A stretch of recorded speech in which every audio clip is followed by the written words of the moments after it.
Hey everybody, Captain Dave Schneider. It's a Guide's Life. How's everybody doing? Man, it's been a few weeks. I've had my head in a ringer here, but listen, I've been reading some comments here, and I see you guys are ready for a lake report. Well, I've been on the lake for 4 of the last 5 days. Yeah, and that's 4 of the last 5 days, and I'm going to tell you, I'm ready to give you a little bit of a report. First things first, the lake level is dropping every day.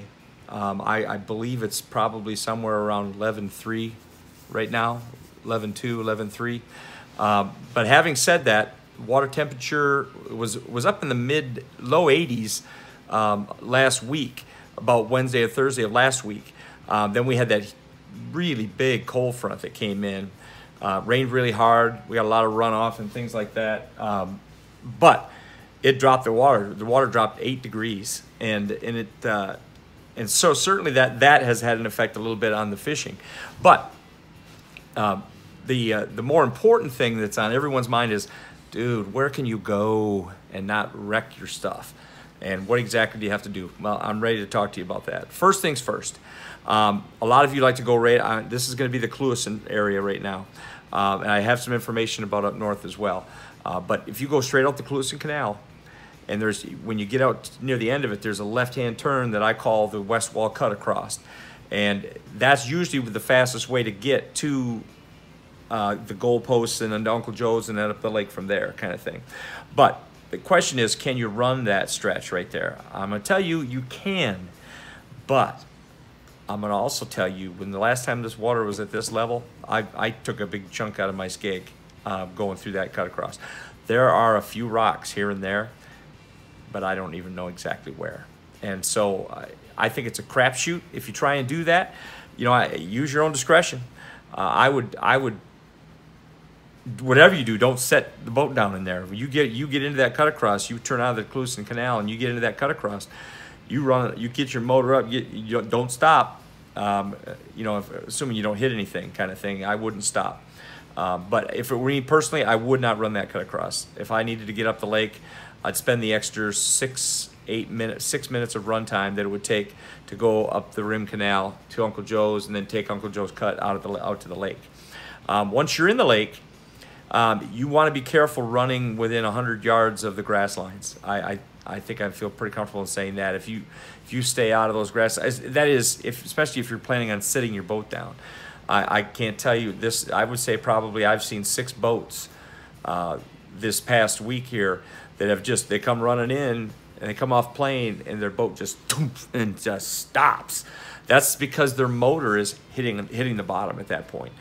Whatever you do when you're shutting down, trim your motor up as high as you can, as fast as you can, as you're getting ready to set down. Set yourself down, and then my boat washes a little bit on my back deck when I do this, but I just take it completely out of gear, so that if my motor does hit at all, my prop's not under power, and that'll really kind of minimize that trouble. Now that I've said that, that applies to anywhere you come into anywhere on the north end of the lake as you're going outside the grass lines, even if you go south. Now you can go out Clewiston, go out past the turn in the canal, and once you're well clear, I want to say it's the second marker outside of the canal itself, you can make that right and you can head down the lake as well. And it's the same deal. Stay away from the shorelines and stop outside of them.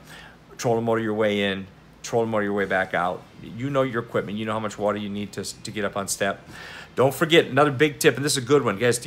One of the best ways to get up in shallow water, if you're a little concerned, is when you punch it. As soon as you hit the gas, you turn your boat. And what happens is it causes your back end to rise up on the wake that you're creating. And then I'll actually do what I call the Okeechobee 360, where I'll actually just turn and I'll drive all the way around in a circle, and it'll be up on step as I'm coming out of that last part of the circle. And the whole time I did it up on a wake that I created, it gives you can get another 6 to 10 inches of water doing that. So that's a little tip also. Running down to Uncle Joe's, I've been running down to Uncle Joe's and then coming out the Uncle Joe Canal into the Lake Okeechobee. I've been fishing in the Uncle Joe's area quite a bit. I got videos coming for you. Last week we got a 10.6. You still haven't seen that video. You may have seen some of my social media. I've posted some pictures here and there, but I've got it on. I got the catch on video. this past weekend, got another nine. We got a 910. It was 910 and a third, or 910 and a half, something like that. That was also caught. So both of those were shiner fish. I did an artificial trip on Sunday. Had pretty good success. Young man come up from Ohio, and come down from Ohio with his family, and he's a high school fisherman. I'm gonna fish in college, and we got together and we had a nice little trip. And so I may have some of that. I have some video to show you on that, but that'll be a separate video. I'm gonna get the big ones up for you here right away. Anyway, as far as the actual fishing goes, all I can really tell you is everything that we've been catching on artificials. You'll find crankbaits are great. Throw crankbaits in the rim ditch, throw crankbaits on your breaks and stuff like that. It's a great way to catch a fish right now. Fish are moving into the canals a little bit more. So every entrance that you come out of any entrance that dumps into the rim ditch from, especially as you go south, after you get past the dynamite hole, you've got that east wall cut, and then the football field, and then you've got Bear Beach. All of those, there's 2 points. There's usually 2 corners there. I would fish all of those with a crankbait. That's a pretty solid pattern, and it's not unusual to stick a big fish doing that. It's for the same reason. You're sitting in an area where the fish are going to come through. They're going to move through and into the rim ditch, or vice versa. Soft plastics. My experience has been in the last 4 days or 5 days here. You got that bait hits the water. Give it a strip off the line and let it fall. Let it sit there 5, 6, 8 seconds. Lift it up gently, then do your little bit of shaking, and then pull it out and get yourself into another pitch. Been catching them in the Kissimmee grass around Uncle Joe's. Been catching them pretty good, actually. Nothing. I think the biggest artificial fish I've seen caught in my boat anyway here is a 4.5. But a lot of good quality 2-pounders as well. And, that doesn't win tournaments, but it certainly makes for a good time fishing. As you run up north, I know there's some fish above Cochran's. If you want to run on the outside edge up there, again, stay out away from the grass, run around it, sit down outside the grass, trolling motor in. But that water's worth investigating. It's worth checking out. There's fish up there. As far as somebody asked me, can you run the canal that goes up out of Moorhaven? The old, I call it just the 7 Mile Canal or something like that. But I would say I'm 90% sure that that's a really bad idea. I had a buddy who ran through there about a month ago. Now we're talking about a month ago, and he told me that he didn't run it on the way back because there were 2 areas in particular where it was really shallow, and so he enough to where it made him concerned for his equipment.